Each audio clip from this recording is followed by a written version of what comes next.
So hello everyone.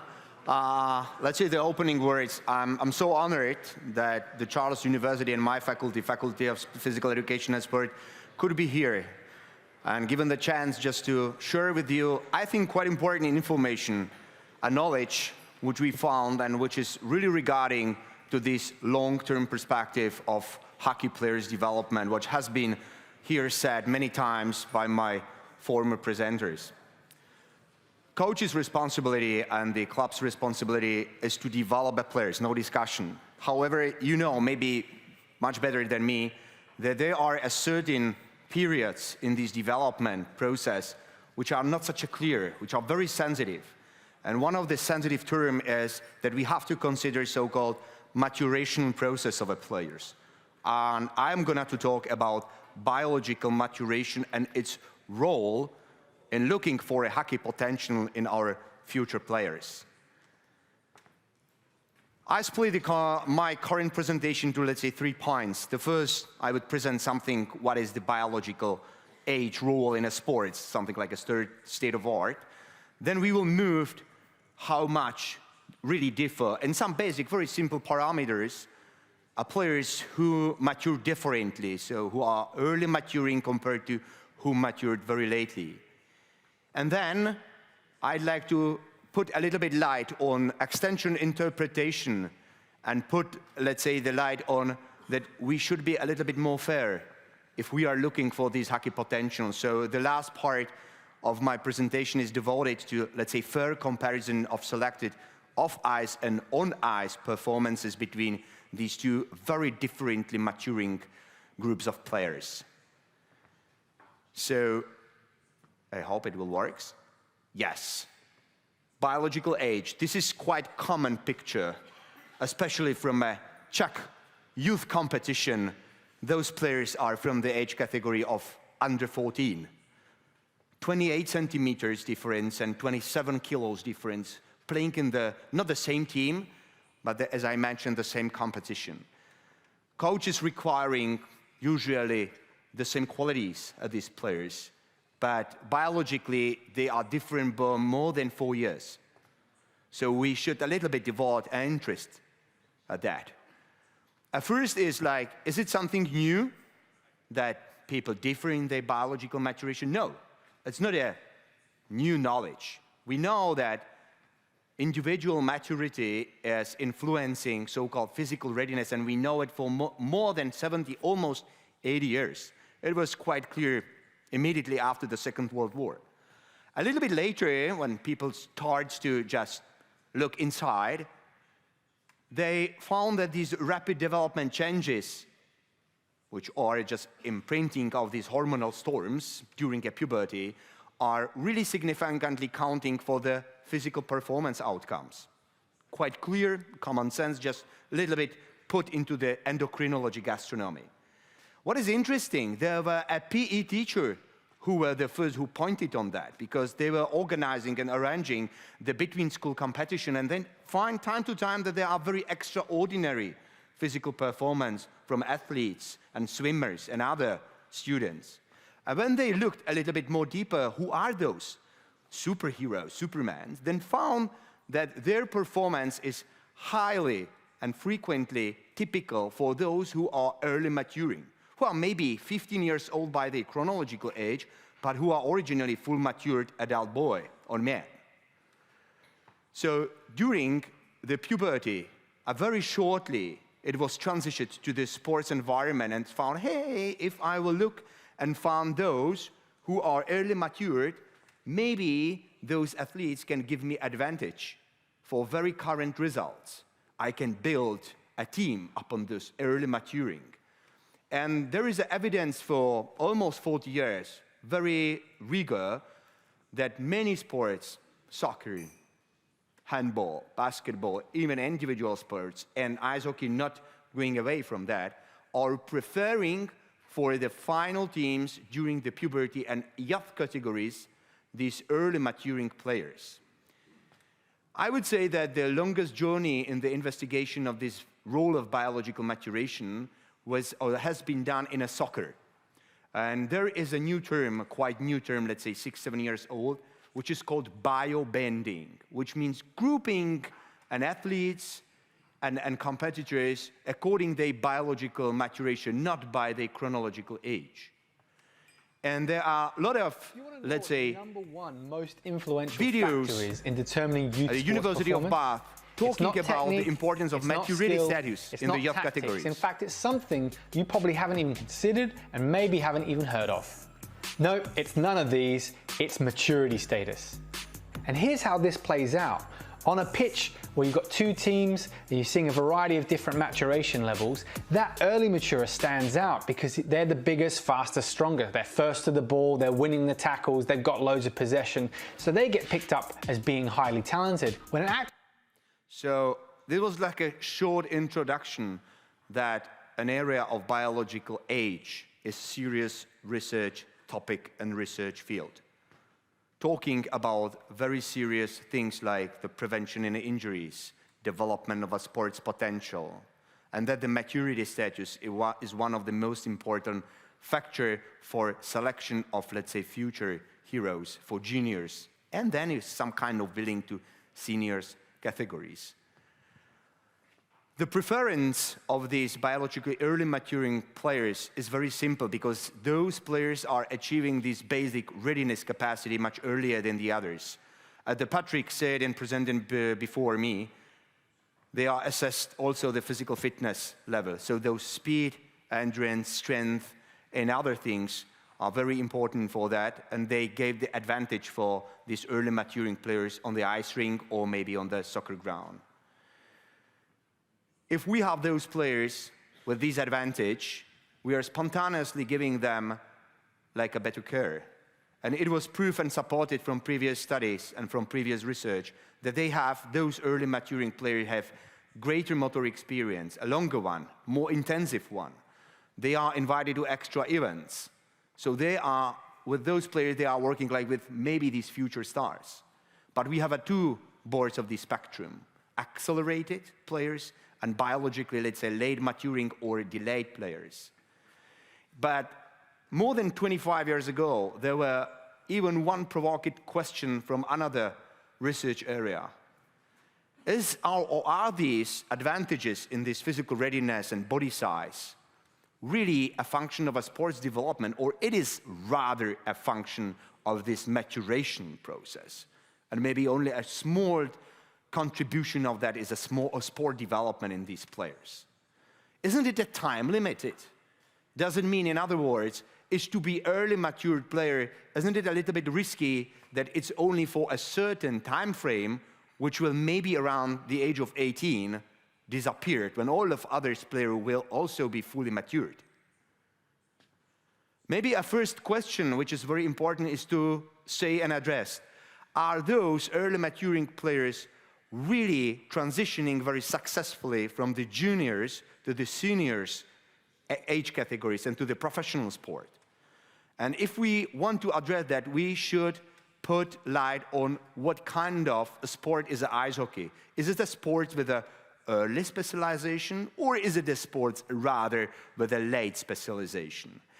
I lend or borrow the document, also some part of them was presented by Patrick from the Canadian long-term players development. So I would like to ask now our directors just to thank you. This is the page 15 from this document from the 2013, which has been made in Canada. So people who are here from Canada know this very well. And at this document, at this page, this is very clearly stated that ice hockey and other team sports are late specialized sports compared to the gymnastics or figure skating or other sports where you have to start very early and be focused very, very narrowly, but with the top level of performance around the age of 16, 17, and if we have some gymnastics around the age of 25, we are talking about like senior gymnastics, almost retired age gymnastics. What I really loved at this document is that we have the target, like not in the age of 10 to 15, like be superhero in ice hockey, but to acquire a physical literacy principles, which means to know and understand why to do a sport is important, which health benefits It's just making for me that it also just teaching me a discipline, a resilience. So all these parameters, which are by WHO, World Health Organization, perceived as a male's health marker drivers. On the left side at this document or in this page, you can see so-called something like a fundamentals. So it means that for the first, we should develop a very broad platform of so-called fundamental movement skills or motor competencies, how you want to name it, which is involving many very variety motor activities, which has a form of a building blocks for acquiring a very specific one, a sport-specific one in the future. And if this platform is missing, acquirement of the specific motor skills is, if slower, it's a better way, but it's worse in the final mastering, what is very important to realize. If we go further, please, if I can hope, we have now a response. So if the ice hockey is late specialization sport with a very broad necessity of motor activities which have to be developed before really mastering the skills in the youth and then in the seniors categories. Now we see that only 15 to 20% of these early maturing players are successfully transitioned from the juniors to the seniors categories. It's a multi-sport investigation, not only valid for hockey, for soccer, for basketball, for handball, as I mentioned before, also for other team sports. So there is at least 80% of them are like a dying, I would say, metaphorically dying in the transitioning process from the junior to senior successful sport. Even we are preferring them in the age of 14 or 15. And we talk about, clinically, it's not a research poem, we talk about a junior burnout. It seems, and we have some sort of evidence that these early maturing players are not receiving a sufficiently physical stimulus. They have also worse a question of specific motor skills. They are also doing like a worse fails during the competition in the end of this junior's age under the fatigue. And they also, in the end of this period around the age of 18, like early adulthood, they are also usually losing their body size dominance. So they are, let's say, leaving the sports from this burnout like a frustrated guys. The other spectrum, biologically delayed players, we also see a frequently dropped outs. However, not at the age of 18, but much earlier, at the age of 15. They are leaving sports from the combination of psychological and physical frustration, mostly. And they are also not receiving the adequate stimulus. Those stimulus are too forcing for them. And I'm sorry to say, frequently they have very ambitious parents who can't level with this position that those are short and tiny, and they are boosting them. And I called it like an extra sports injection, you know. I will pay individual for you. I will boost. Maybe I will buy you a growth hormone or something like that. So those parents are able to do everything, and not seeing that they can deteriorate, not only like a human, like a structure, but a human like a personality. What is interesting, when we speak with the coaches, like very clinically, not pushing them for the results and performance, they are usually saying, he is maybe short, or she is maybe short and tiny, but she and he is very skillful. So there is sort of potential.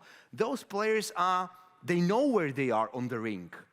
They know where to pass, they know usually where to stay. But man, Martin, just imagine, 20 kilograms differences. I'm even scary to put him on the ice when someone hit him and injured him. So these are not excuses, but let's say explanation for the current status. Why those players are also, those biologically lately maturing, are leaving this ice hockey environment. What we have to, however, realize very carefully, no discussion, physical readiness and capacity is very necessary in ice hockey. But at least from the 2008, by the very nice research done by Burr and his colleagues, we know that, for instance, in NHL draft, this is not a physical readiness in off-ice test.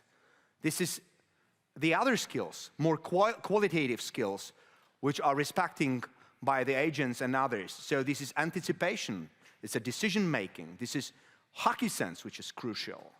So you must have some minimal, not undergone level of physical readiness, but those things are which make you extraordinary or makes the players extraordinary in the seniors categories. And now, okay, how we can put those things that coaches perceive those shorter and delayed maturing like a smarty on an ice rink with those things and going together with this physical readiness. We have a very good evidence from the, let's say, fMRI, a neurological perspective. Currently, we have so-called meta-networking theory, which is very nice. And those guys, Herbert and Defoe, just provided very nice experiments that during amateur activities, especially highly coordinated, demanding, there existed crosstalk. Crosstalk between motor areas in our brain and cognitive areas in our brain. And that these motor activities, highly coordinated, demanding, and non-specific aerobic activities, are boosting those cognitive areas, which are also overlapping in our brain. And it means, they are just example, those overlapping, those what is just highlighted by this red color, it means that this is active. These centers are active during amateur activities, but these centers are not only motor area, but also cognitive area, which means that this crosstalk in a central nervous system is boosting neural network development. In other words, who are more intensely demanded to do a highly coordinated activities, who are more physically active and doing non-specific aerobic activities, has generally better disposition for wider motor solutions, let's say in a specific game situation. So the fluid intelligence, improvising during a game, is on a significantly higher level. And these are exactly those who are lately maturing because they have to think. They have to think during a game, during a training session, to find some extraordinary solution if in front of them there stayed very big guy. On the other hand, these early maturing are like, they are not pushed to do it because they are strong, they are big. They have enough size to, let's say, overcome only by strength those who are short one.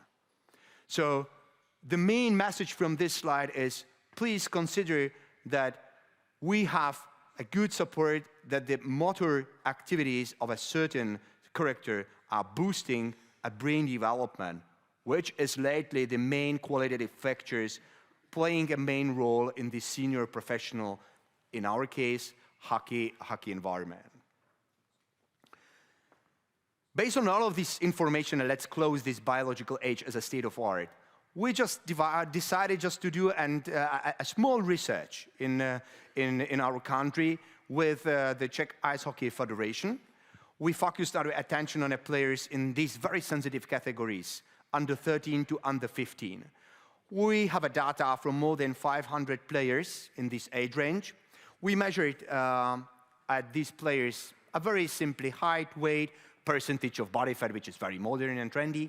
And we also assessed the biological maturation status by the skeletal age, so by the very rigorous methods developed by Tanner and Whitehouse. For the first, we looked, are we something like exceptional country in a data distribution? So are we or we are not preferring in this very sensitive period those who are lately or early maturing? In the category under 13, we see that there is more than twice of those, which is dark blue, who are early maturing. In the under 14, it's 2.6 times greater amount of players who are early maturing. In the U15, under 15, when at least in our country, all of the clubs starts to say, hey, now, man, we have to decide if you mean it seriously with the ice hockey, and we will invest on you in this long-term development, there is more, almost 4 times greater amount of early maturing players. So we are not exceptional. We are in the same way, in the same direction like the other sports in the Europe or maybe in the world. So we are preferring during this sensitive period and in the end of this period, we are preferring in Czech Republic the biologically early maturing players, bigger and stronger for that moment. What does it mean, however, to be really biologically delayed or early maturing? Normal rule is that you have to differ from your chronological age by 12 months and more in a plus to be stated as early maturing, or minus 12 months and lower to be stated as a lately maturing player. If we look what is the distance, the time distance between lately and early maturing in the under 13, you see it's almost 3 years. At the same competition playing, the same requirement, the same training sessions. Under 15, keeping the distance 3 years between those two categories of players. Under 15, it's 2.6, and it's because that those who are lately maturing starts to grow. They are in this ontogeny just in the moment they are growth spurting. So this time frame is a little bit shorter than in category before. What does it mean?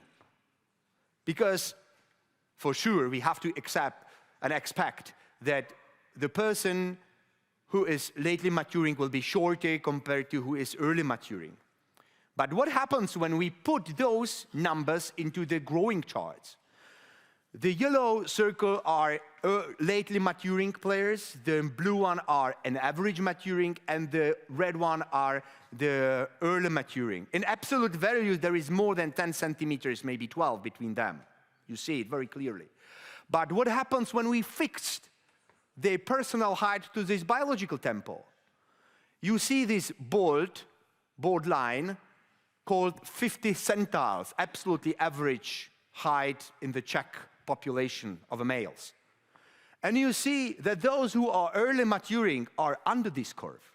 So maybe they who will be shorter, these guys, where they will be fully matured and finished their growing. What about this yellow one? They are above this curve. It seems maybe those guys will be taller finally. And when we did the same for the under 14 and under 15, the trends really matched the axiological graphs. So I can say in the U15 category with 95% assurance, those who are early maturing in the average will be shorter in their final height compared to them who are maturing lately. They will be taller. And this is about, let's say, 15 to 17 centiles points, which in reality means 6 centimeters.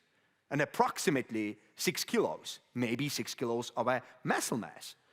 And if we know and are acquiring the basic law of physics, we know what can happen on an ice rink if I have this advantage. I also want to show you what super extreme we found. The same players, I couldn't just have their picture, but player A, 144.5, the same category, player B, 190 as a personal height. The difference in their personal weight is more than 50 kilos. And coaches are applying the same strategies and maybe are expecting that this guy who is 180 or 90 will be a super NHL draft hero. So we are comparing, or we are working with the players who are not comparable by their physiological character and profile. And also, this is very important that those two players are in absolutely different ontogeny place. So we should apply for them super different training, at least out of the ice rink. So just a final message from that is, even though biologically delayed maturing players are shorter in absolute values, their dispositions for a final height are better than those who are early maturing, in average. In average, I'm saying. As I mentioned, very interesting is just to go and look at the fat mass. Because as I mentioned, it's a trendy, and a lot of research say, oh, if there is an excessive amount of body fat, it's limited for sports performance and so on.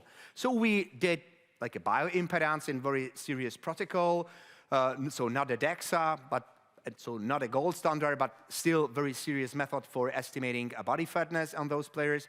And we have not found any differences in these absolute values. We can say that in the category of under 13, we have a little bit more isolated players by the fat mass that it should be, but there is no difference between these three groups.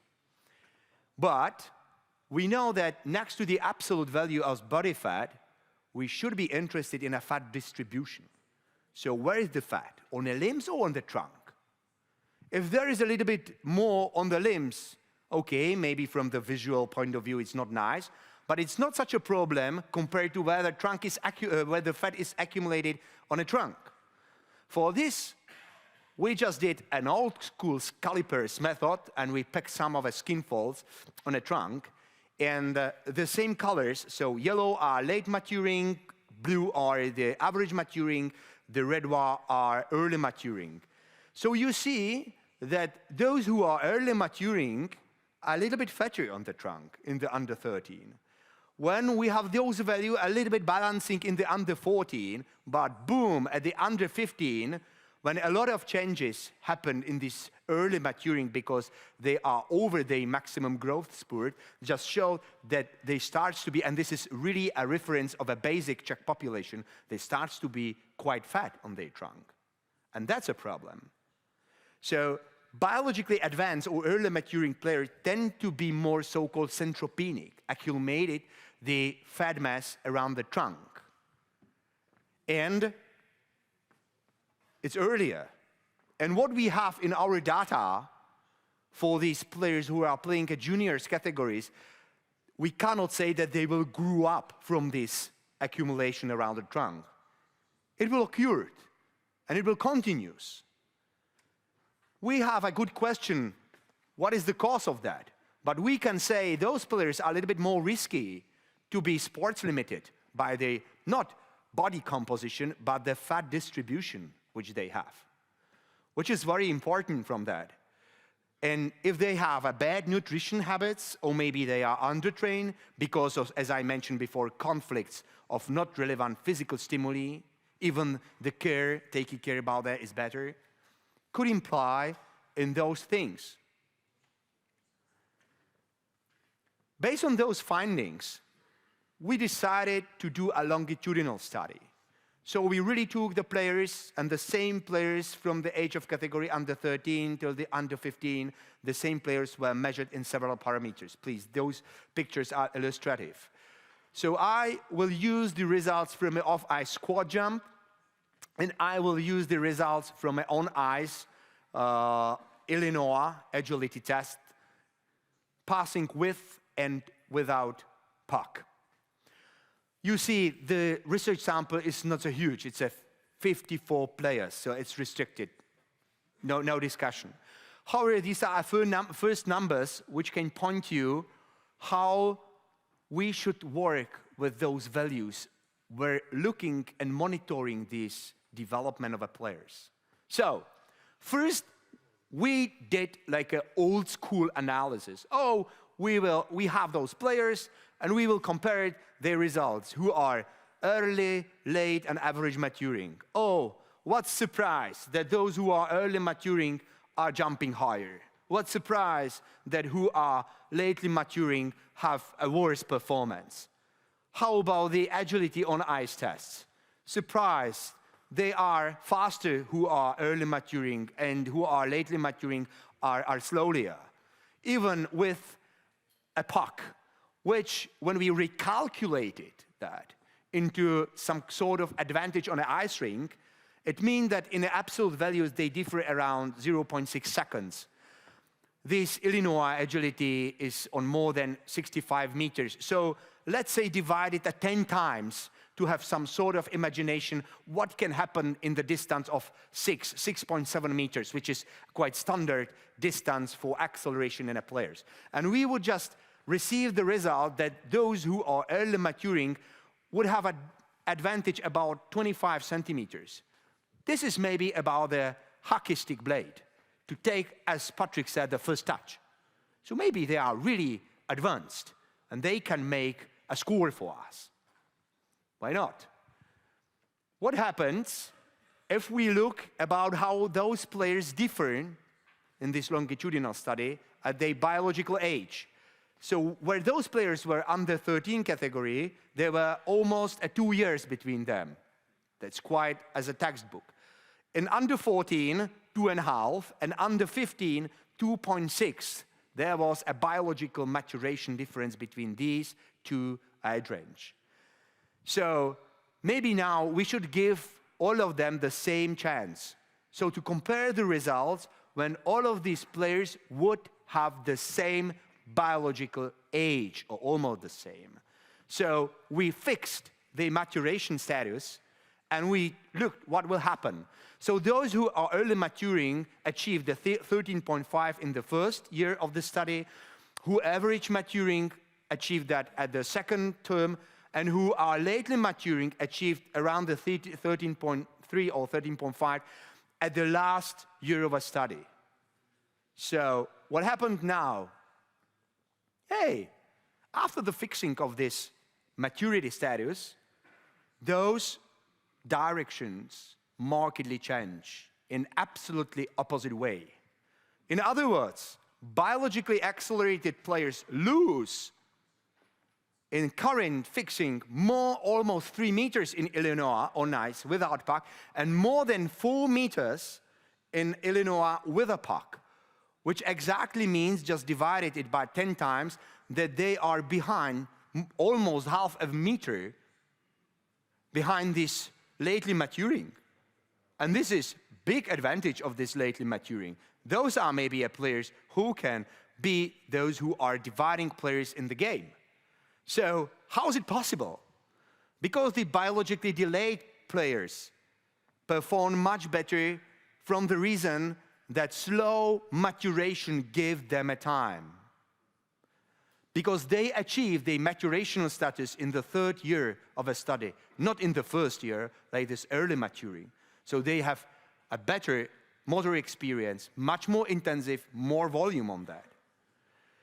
So it means these results, an implication of this result, is that we have a dramatically different time frame to catch the potential of those who are early maturing and those who are late maturing. What does it mean? I just drew a very simple graph based on all of these results. And what we found is that in early maturing players, you have just, look, a short time frame to develop all of these parameters and features what are required on the coaches. On the other side, you have a very long time for these who are lately maturing.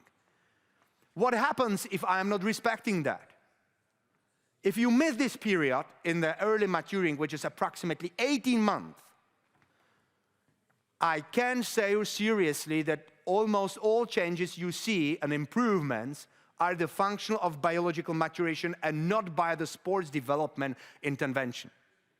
On the other side, if we are not respecting the late and slowly maturing players, we are markedly increasing the probability of these sports dropouts, and we just lost them forever.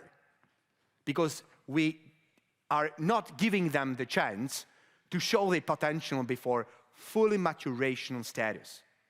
And it's crucial. So please, closing remarks. What I have as a closing remark, this is not a challenge just to say whether a player is biologically delayed or early maturing.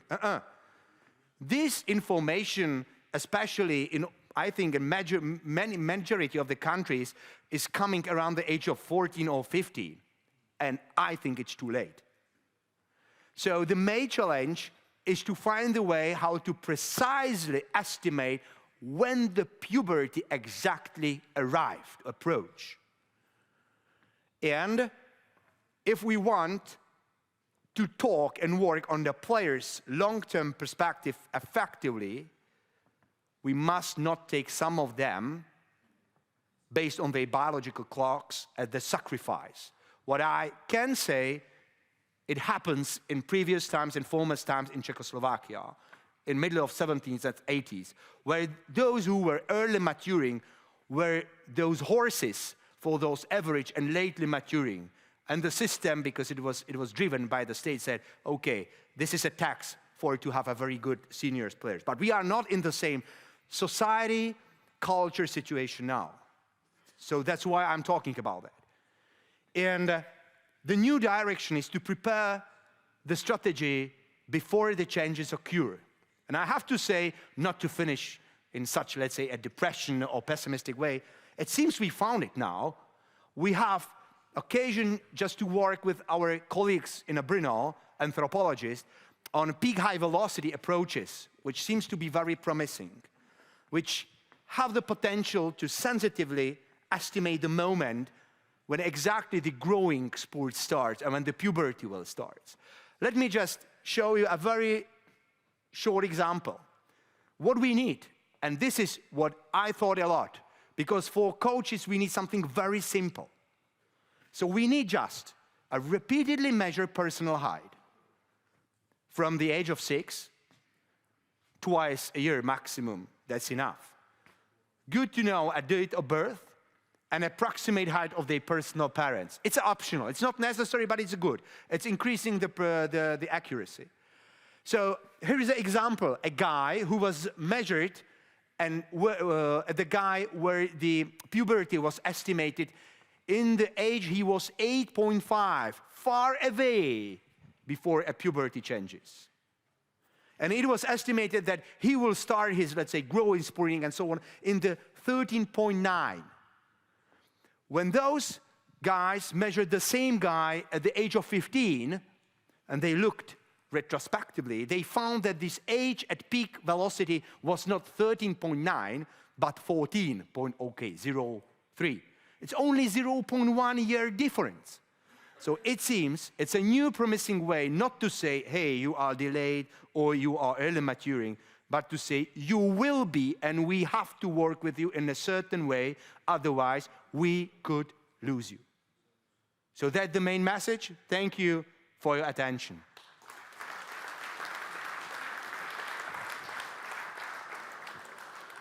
And do we have any questions from Slido? Yes.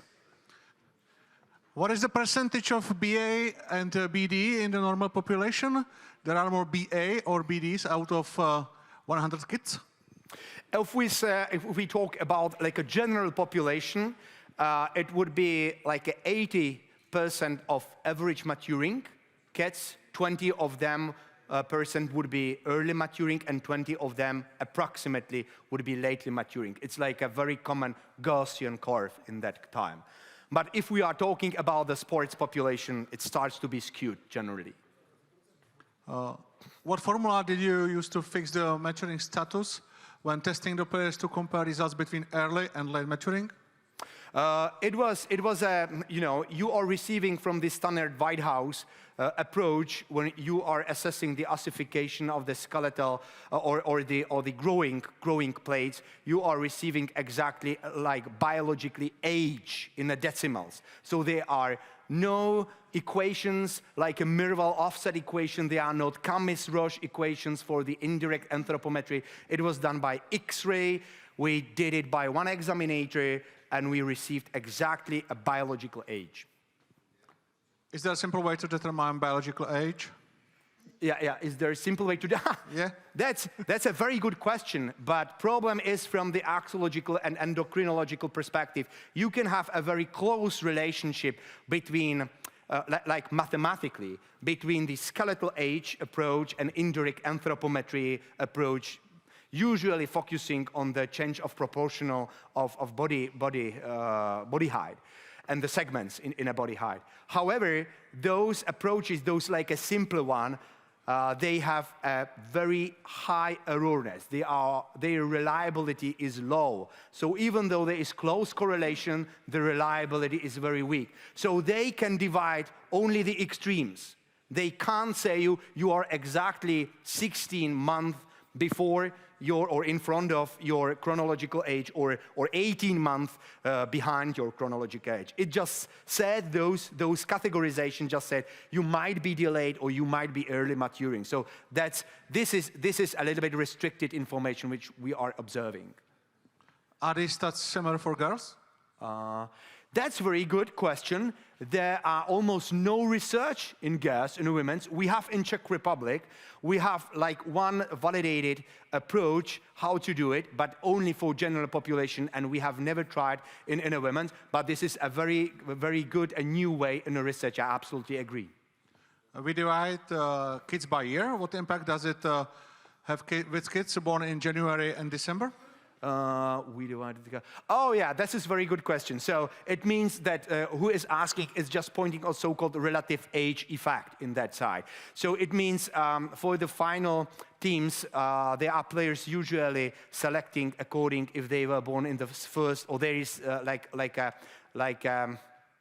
not impact, but course. Influence if they were born in the first or second quartile. I have to say that in our sample, there were a bigger portion of boys born in the first 6 months in this calendar year. How do you calculate the estimated PHV at the age of 10, for example?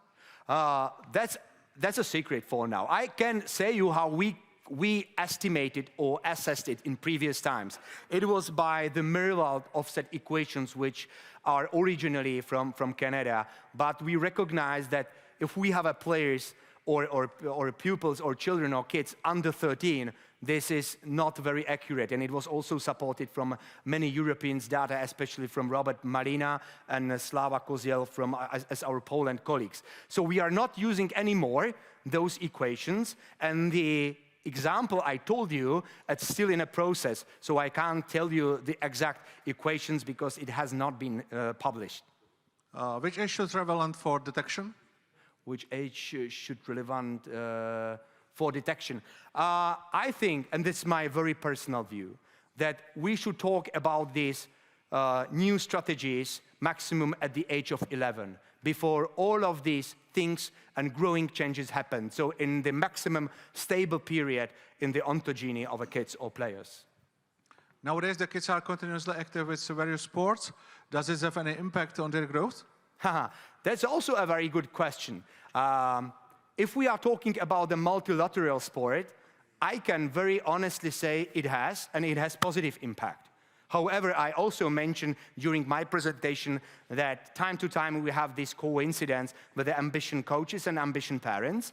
And if the load is too much, it can easily suppress the growing, let's say, pattern, and the puberty growing chart or growing sport is closing much earlier than it should be. And we have not that many, but we have examples, and we have players whose final potential was not reached because chronic overloading. Do you have any suggestions to the federations how to make the leagues fair based on maturity? Oh, I would say 200 maybe about this biobanding approach, which tried to be applied in this soccer environment.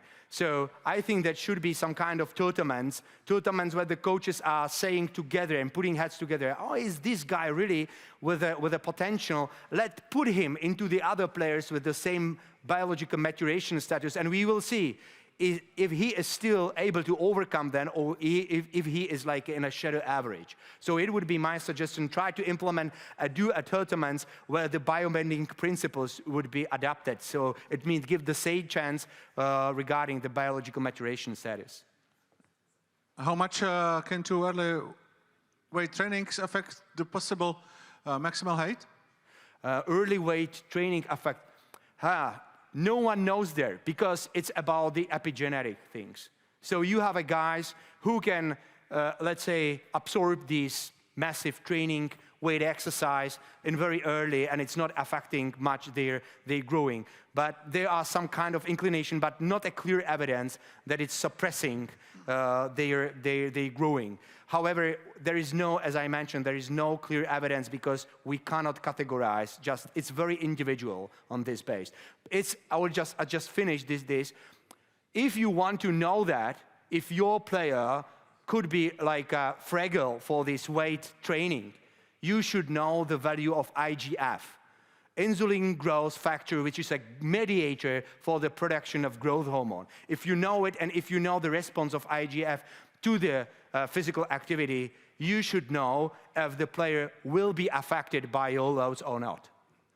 How do you understand the difference between biological and mental maturation and the role of both in sports? How does it affect in training? The difference between biological and mental maturation, we have to think from two basic perspectives. If we are really talking about mental, there is, like, also from the perspective of academic skills and so on, the correlation is not too high. But if we talk about biological maturation and behavioral maturation, which is part of the mental maturation, so what is typical for children, how they behave during a certain period, there the correlation is quite high. And this is also very sensitive when someone's try to get older, the guy, so he is maybe playing under 13, oh, let him push him to the under 14 or maybe under 15, because he is strong, he is big, but it not always works because this discrepancy between biological and behavioral and mental things. At what age do you suggest body fat testing for kids? Body fat. At what age do you suggest body fat testing for kids? We are, for instance, estimating a body fatness, but from maybe a different reasons in Czech Republic from a preschool age, because there are a lot of secular trends which we are observing. But if we are talking about the sports environment, at the age of 10, let's say, transitioning from the primary to the secondary school, at the time we should just take it not as seriously, hey, you are fat, you will not play, but to have it as a monitoring factor, because in this period, the first, let's say, first genetic dispositions are purely rising. Those which need not to be seen in previous age. The last question, biologically advanced pulls BD to his level, or otherwise, BD handles BA's development if training together? Biologically advanced pulls BD to his level, or otherwise, as I mentioned and I concluded, it seems that who are biologically delayed, and this is like a basic principle of adaptation, they are like, they try to reach those who are biologically accelerated. So the position is that they are trying to be shorter in the distance to the biologically accelerated. On the other hand, however, the biologically accelerated players, because just devoting in their position only to these physical parameters, are getting to the physical plateau. So that's the reason why they are not boosting. But this is not that biologically delayed would pull the biologically accelerated down, I would say. But I'm not an ice hockey coach. This is Indrek. Maybe. Yeah, I can't get my question through. Since our system is rigged so that... Wait a moment, please. I give you a mic. I can't get my question through. I sent it. Since our system is rigged so that biologically advanced children get an advantage because they get to the higher levels, better coaching, more training, etc. But we also know that the biologically delayed children also have advantages because they have to develop strategies to be able to compete. Exactly. How can we as coaches help the biologically delayed children maintain motivation and deal with the frustration in waiting for those... Very good question. Very good question.